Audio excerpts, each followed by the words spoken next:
Well, hello and welcome to On It Not In It, the interview series. I'm your host, Todd Eppert, and today I'm joined by Rob Heiser, who is the chairman and founder of Wired Views.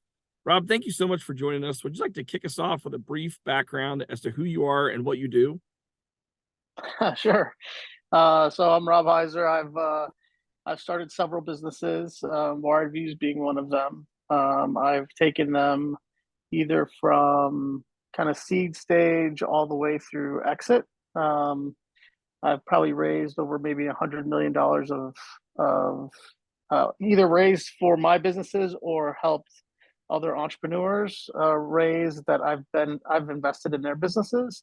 So I've probably helped raise over $100 million of equity financing in businesses. Wired Views is an agency. We help a lot of young startups in terms of, one of the things that we notice a lot. I definitely notice a lot when I'm investing in businesses is that, one of the things that typically takes a backseat is marketing and sales process. And so really getting your the right communication, the right message out to the client, understanding who you're selling to. That's all critically important. And, that's, when most founders, they're really deep in the product or they're really deep in tech, they're really deep in something. It's hard for them to take a kind of an external look to say, who's actually going to buy this, right? And who can I sell this to, and how fast can I scale it in different areas? And have I thought about all the places to sell it to? And are there different places where that I can apply my my product to solve other problems? And so that's what we've done both on the strategy side, marketing, sales automation, message automation. I have a president that runs that business. His name's Sean Rieger. He's fantastic. He was a big part of the Honeywell and what they did on the digital side, and he ran digital for Honeywell for the world. And so now he's doing it for both medium, large, and even and startup businesses. Awesome. Great story. Thanks for sharing that. So I want to take you back in time a little bit and talk about your journey. And so I'll start with what inspired you to start your own business? Like, what was the initial spark? It's interesting. I kind of come from a family of kind of entrepreneurs. My grandfather was an entrepreneur. I always believed I could do something that would be beneficial to the world. When I think about things that I want to do, one, I'm probably not a very good employee. I probably would never be a very good employee just because I always want to try to do different things and see what fit and what works in the market. And I like to kind of go fast and do things, as fast as I can to see what works and what doesn't, and then figure out how to build infrastructure around that once you kind of find that point. So, but when I grew up, my grandfather, he was an entrepreneur. He had a body shop. He ended up building, tow trucks, so he could then take the people who got in accidents to his body shop, and kind of vertical integration. That was some of the things that I learned from him. He had an ice cream store that turned into, a lunch place that turned into dinner place. It was just kind of the whole family was all kind of into something different. My parents, same way. My mom, I grew up following her to craft stores when she was making patterns that she would sell, to Joanne fabric stores, stuff like that. So it's just kind of maybe in my blood. I just maybe learned it growing up and never wanted to do anything different. Okay.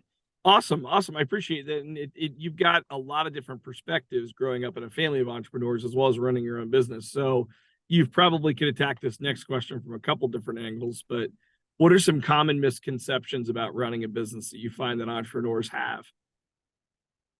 Well, people who are not entrepreneurs, it is definitely the hardest thing you could ever do. I mean, it's people don't understand like the problems that you deal with, especially as you're starting to grow a business. You get to 30, 40, 50, 60 employees. It's that you have that, and then you have a couple hundred customers. There's never it sounds like it's easy and it's easy to do, but there's always challenges. There's do I have capital to make payroll? Do I who's my competition, who's my partners, are my partners friendly or not, do they want to, help me, or do they want to hurt me so they can buy me for cheap? Like there's lots of things that you go through that you just would never expect, and you just have to understand, like, you have to have a lot of kind of resiliency in terms of making the business successful.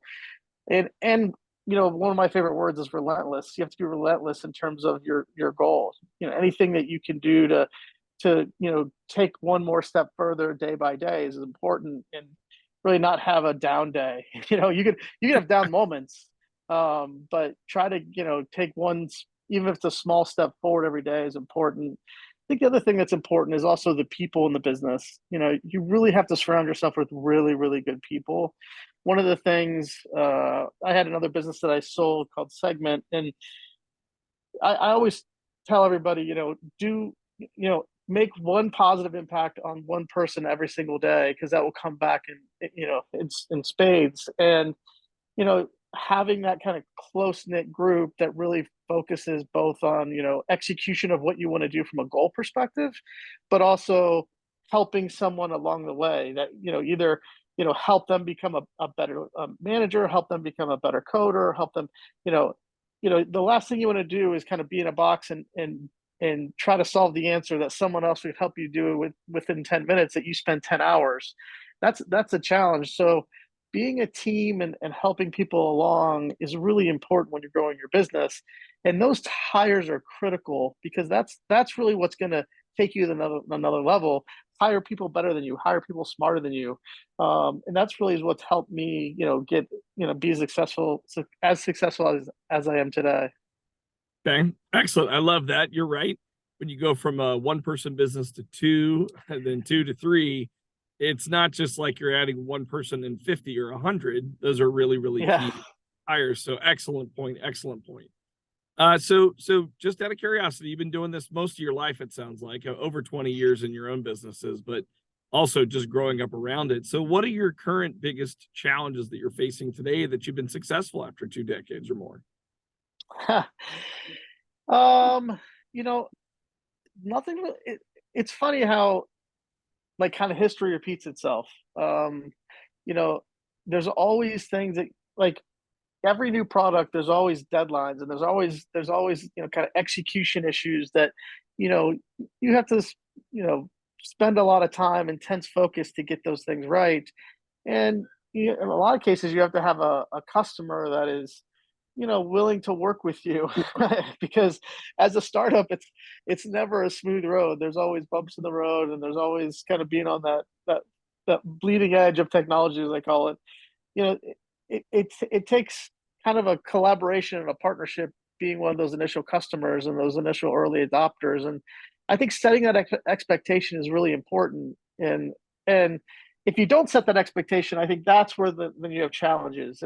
And I think that's what's been very helpful in terms of that history repeating itself. And you see that in the companies I'm investing in, the companies I've advised from a strategy perspective. You just have to make sure everybody understands and be transparent in terms of where you are and where the product is. I think if you uh, kind of get over your skis on promises and don't deliver, that's when things typically don't go well. Yeah. Yeah, perfect. So your challenges are when things go wrong, right? And then you just have to adapt. But like you said, history repeats itself. So you kind of have some common solutions that maybe work to get you through the next problem you're about to have. So because you've got the experience. Yes, that's right. Yeah. Okay. Excellent. So obviously we've talked a little bit about this, but you're actually bringing this up a little bit. So the entrepreneur builds a product or a service that's unique. They finally get it rolling, and then everything changes. So how do you stay The innovative pivot. in your businesses? The pivot moment. There's a lot of Yes. pivot moments. I'm involved with a business called Pro Mentor.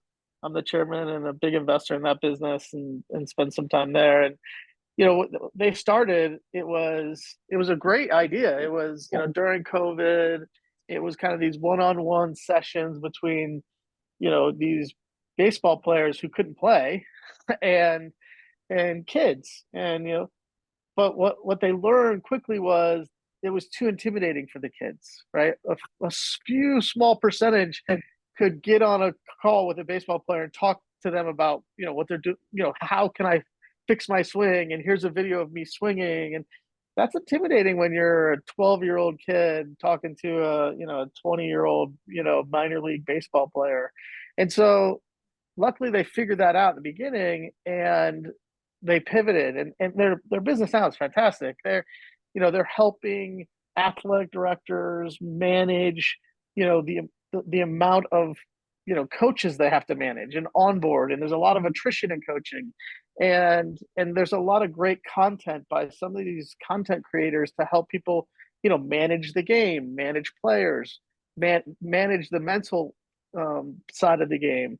And that's all stuff that needs to be learned. And when you're a high school coach that may be volunteering or you're doing it part-time, trying to consume all that information on the internet's hard, but having it in a kind of small, pieces of information that you can break down when you're, sitting on your couch or, riding the train into work, it's great to have that content at your fingertips with really, really good content providers and have it paid for by the school in a pretty inexpensive way. So that pivot was a big pivot for them. And it's really helped them really, drive that business. That's great. Great example. Really great example. So you mentioned, getting funding and acquiring businesses and selling businesses. So certainly the next question, I don't want you to reveal anything that's still in the, in the confidential realms, but could you give us a glimpse into the future plans and goals that you have? What's your next step in your entrepreneurial journey? So I'm helping out a company called UGen. UGen is an incredible product. I joined them. I'm their lead investor in their last round. I just decided to take an executive chairperson position. The CEO is great. He's a former NASA engineer. And he's created this device that tracks movement for sports rehabilitation, physical therapy. It's a medical device. It's a great product that I've never seen anything like it in terms of how he takes, he's an electrical engineer from NASA. So he takes, movement that, you want your body to do that maybe your brain is no longer connected, and maybe you had an injury or you've had some kind of event that you don't exactly know how to execute that anymore. And what he does is he rewires the brain by giving it immediate feedback of what you're doing wrong through something on your watch, haptics, beeps, direction, and it rewires the brain so you do it perfectly, you do it right. And it's a huge kind of next step in terms of where kind of that next growth in terms of what should be the standard of care around physical therapy and sports rehabilitation. And having something like that's really powerful, especially when you see in action. You see someone maybe who hasn't walked or has an issue with their gait and they've had it for 10, 15 years, and he can reprogram that within 15, 20, 30 minutes that they haven't had in 15 years since maybe a car accident. And so seeing some of the results that he's getting, really incredible work. And that's exciting in terms of where the possibility of that company to go, not just in, physical therapy, sports rehabilitation, but think about, even like training, maybe, Army or the Navy in terms of, how to make decisions in the field quicker in terms of, and I literally just made that up on the fly. So he'd probably kill me saying, well, we don't do that. but that's the thing that's the potential it has, or how to swing a bat better, right? Because it gives you immediate feedback. Those are the things that are really unique and interesting that I like. And it can help society as a whole. It can, people who have, extend their quality of life that maybe have Parkinson's or had a stroke around, using a device a few times a day is incredible to see what the potential of a product like that can do for, people who've had issues on the medical side. Yeah, that's awesome. What a great story and a really cool company. So thanks for sharing about that. I appreciate that. So final question, what advice would you offer to aspiring entrepreneurs who are just starting their journey today?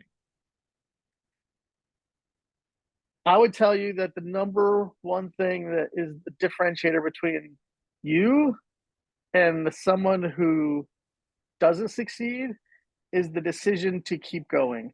Hmm. You know, I've seen so many of the stories, and I have a lot of friends that have businesses, and I have friends that have succeeded and friends who have failed. And the one thing that kind of differentiates everybody is they figured out a way to get out of a problem that looked like it was death to the company. Like they did that one extra thing. They took that one extra meeting.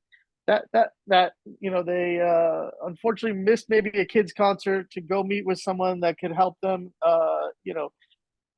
Maybe get the funding they need to take the business to the next level.